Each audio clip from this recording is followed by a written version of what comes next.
Hey everybody, and welcome back to the channel. Today we're tinkering around with the Massey Ferguson 245. I wanted to show you something that I kind of run into and give you some updates.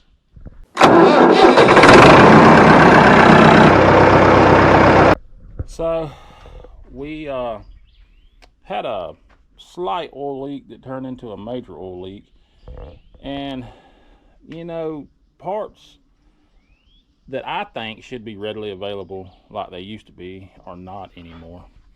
So how many of y'all had this problem trying to find simple parts, can't find them? This particular oil pressure switch,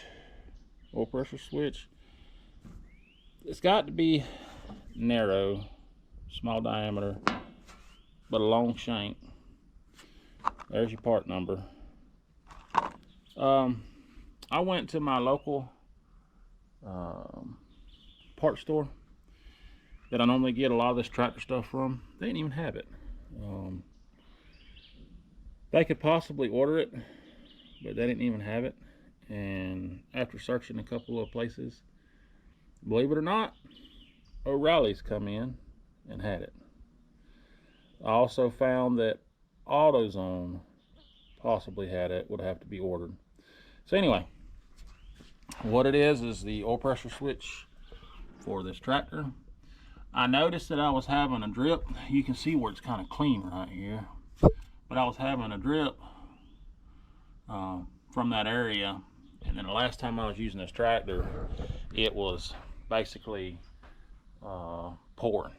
Yeah, it was pouring.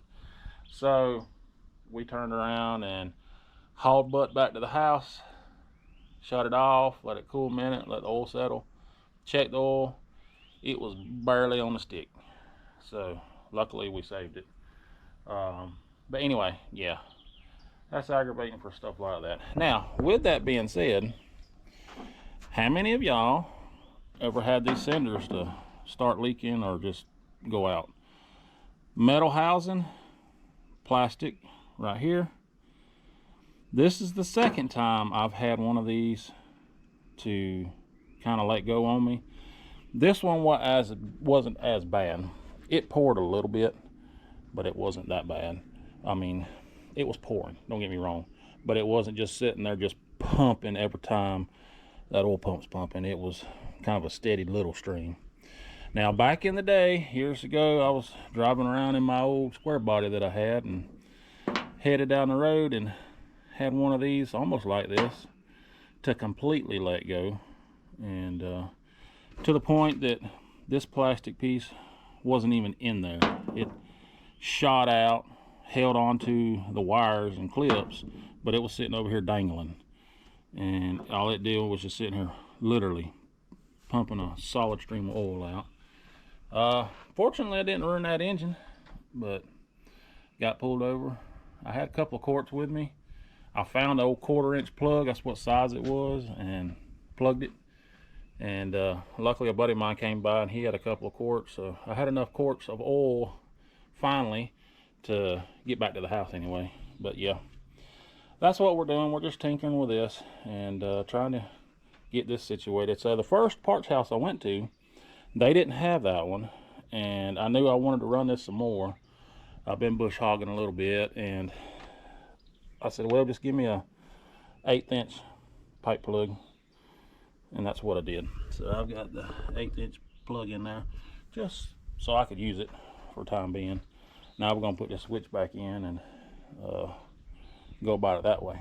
But let me take you on to something else real quick. So I got some bad news, sad news. Got everything ready to go with planting, and made a little chute for my fertilizer hopper so it wouldn't just let it go everywhere. But I did plant. Yeah, you're not seeing the video because well, it didn't video. I got files corrupted or something. Aggravate. So I wanted to tell you though, I did get everything planted that I was going to plant with this planter. The fertilizer hopper did not work. So I went in there and scooped all my fertilizer back out, put it back in the bag, we'll just fertilize by hand. It's got stuff to do with all this loose, broke, rusted metal. So that'll have to be tore down. You know, back whenever, I don't know, last video I think it was, when we tested this out, this was slapping and moving that box like it's supposed to. But when I put that weight of that fertilizer in here, you see how that arm has kind of was raised, but then this dropped. And that would never slap. It would never vibrate that to drop fertilizer like it's supposed to. But I did corn, I did sweet corn, let's see, Silver Queen, Silver King, and then I did a mixture of, oh, what was it? Cream 8s and Cream 40 peas, and it actually done it. So I'm kind of anxious to see how that's going to go without no fertilizer. Of course, you know, up there where we done it, you know, deer's probably going to tear it to pieces. But I did a few back here in our garden, and so anyway, sorry. So I know it's a bummer I didn't get that on video. All these files corrupted. I hope this don't get corrupted me doing this video. So anyway, so I know enough jabbering. But we're gonna get this switch changed out, or sender changed out. And you know, this tractor likes to smoke a little bit on startup, so I had to do a service on the lawnmower, and I bought some of this because it's starting to smoke on startup. And you know, your STP oil treatment, it's got the ZDP, and I put some in that, and I'm gonna use the rest of this bottle in this tractor. I have done top the oil back off with some 1540 to get it back to level, but I'm gonna add that in there. So anyway, I know I'm talking, let's just get to rolling. So I got the pipe plug loose now, I think by hand. Yeah, it's wanting to come out. We're gonna get it out. We're gonna save this in case this happens again. I'm liable to lose it though. So there's our new sender. We'll get this put in here. It's already got like thread lock sealant on the thread, so I ain't got to use no Teflon tape.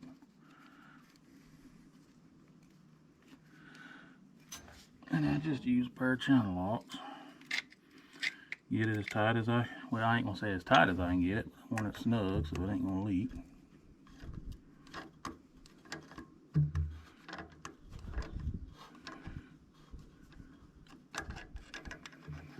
But the one they tried to sell me was like real short and fat, real wide, and it wouldn't have fit on here.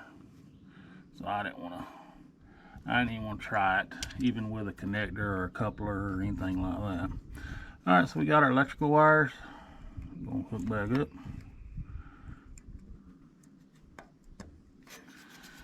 And guess what? We're done.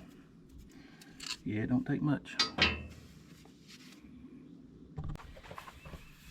Now let's see if we can get this slow, thick mess in here without it pouring everywhere.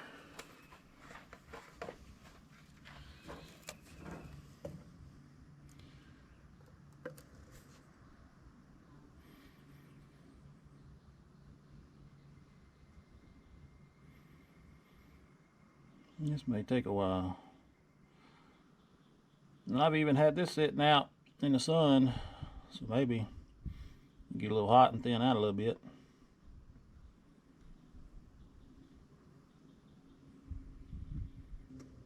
On a lot of these, they have a screen in here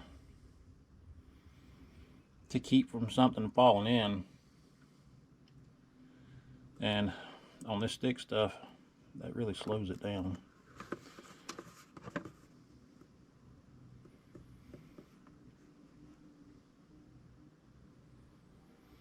I know this is boring. I'm gonna let this drain a minute, be back. Alright.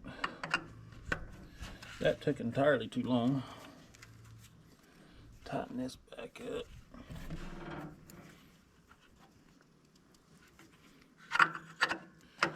See, I don't like how that likes to come out. You gotta really torque this thing down for it not to Okay. Now, check our oil. So we are good, above the line, just a hair.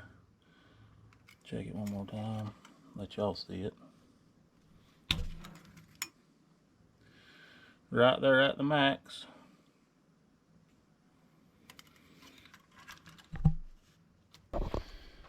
All right, well, let's make sure we don't have any leaks, and we'll crank this thing up and let it run a minute. Neutral.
I don't see it moved any. Okay. Well, let's switch these wires around. See if that matters any before this exhaust gets way too hot.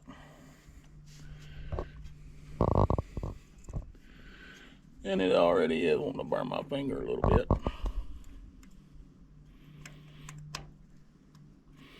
Don't think the polarity is a matter, but it's stuck. It's still sitting there. Let's see what happens.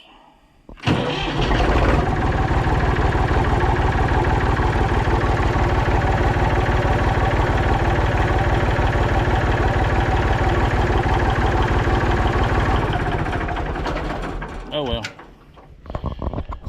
It's plugged. Got the hole plugged and it ain't knocking. I don't care. I can tell when it's out of oil because it'll be knocking. So anyway, we still got some mowing to do.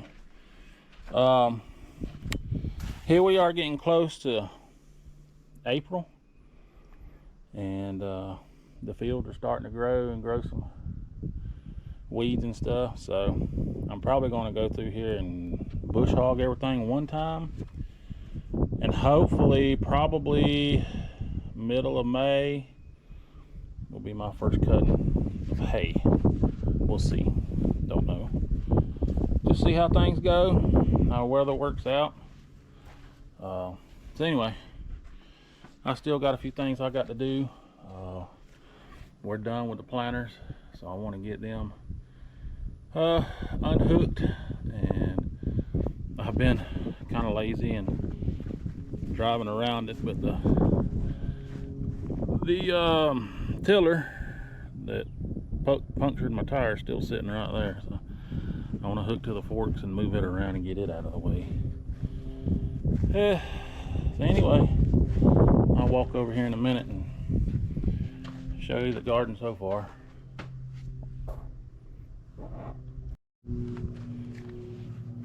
Well, I got the Hustler 60-inch zero turn serviced this morning. No, I didn't video it. Believe it or not, when the YouTube talks about niches or whatever you want to call it, my channel is L&B Outdoors, Farm and More. That's where that and more comes into play, but it don't happen that way. I can do stuff like this and it don't hardly get any views. So I've got to stick to all tractors. That's just, oh, that's crazy the way that works.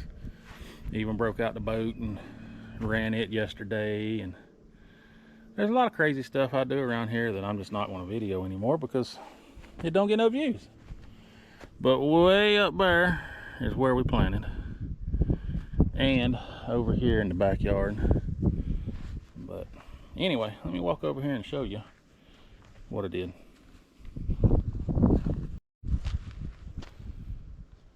My taters are coming up, and they were coming up great.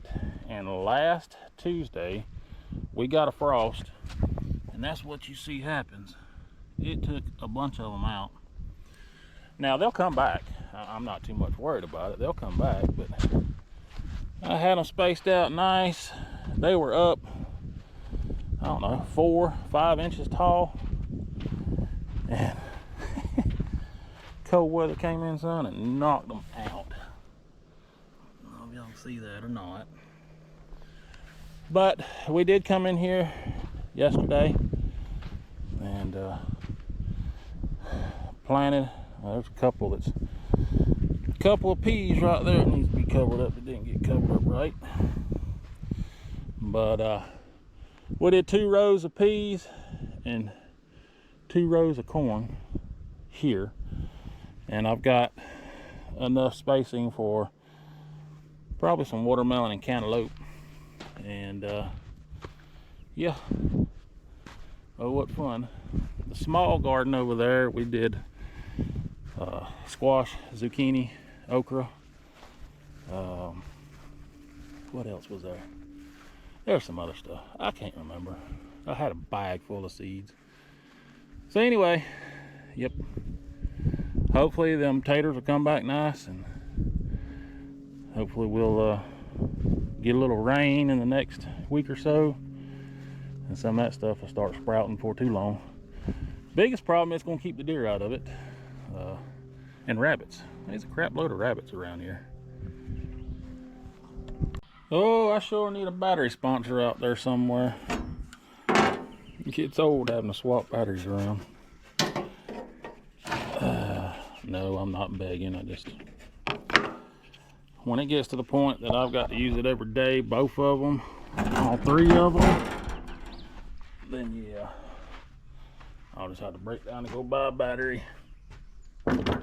But until then, we're just gonna play battery swap. We're gonna get this Ford fired off and go get this planter unhooked. Okay. Why do you want to be a pain in my butt already? There we go. And yes, I've done checked water and oil and fuel and all that. So get this put back in.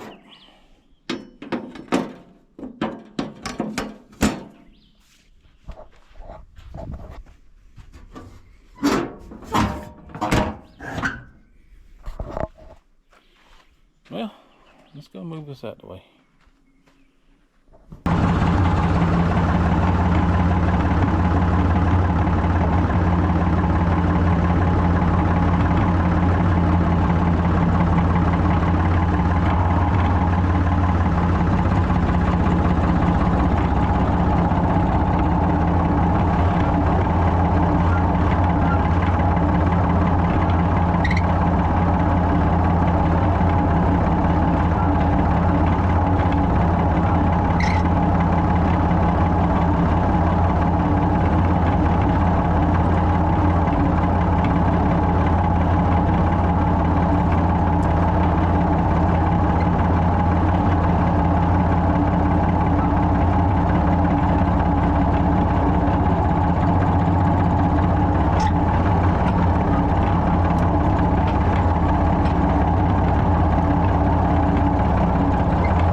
Is it just me, or do y'all have to swap to a smaller container to get into hard to reach places when putting oil and stuff? Let me know. Let me put some in here. I added some oil right there for my hydraulic small. Well, I think that filter goes way back on the seat. Seems to be a lot better now. It don't shimmy as much. Raises like it's supposed to. It was just pulling a little bit of air. Of course, this is just an idle. So yeah, I think it's better. Alright, I know there wasn't much to this video. Sorry about that. But it's the way it goes around here. I stay busy all the time. But we did get sensor put on, or sender put on, oil pressure sender. Got the tiller moved. We got the planters unhooked. So coming up next few days, I've got some more mowing and just random stuff, but we're getting closer to where it's warming up a lot, and grass will be growing like crazy. We're going to do some preparations for that. I do have some old equipment that I want to show y'all coming up. I don't know, in a video or two. One of them being an old sprayer that I want to get drug out of the woods and see if we can get it working in a different manner than what it's configured right now. But yeah, fun all the time around here. But anyway, I appreciate y'all watching. Y'all make sure you like, share, and subscribe. We'll see y'all in the next video.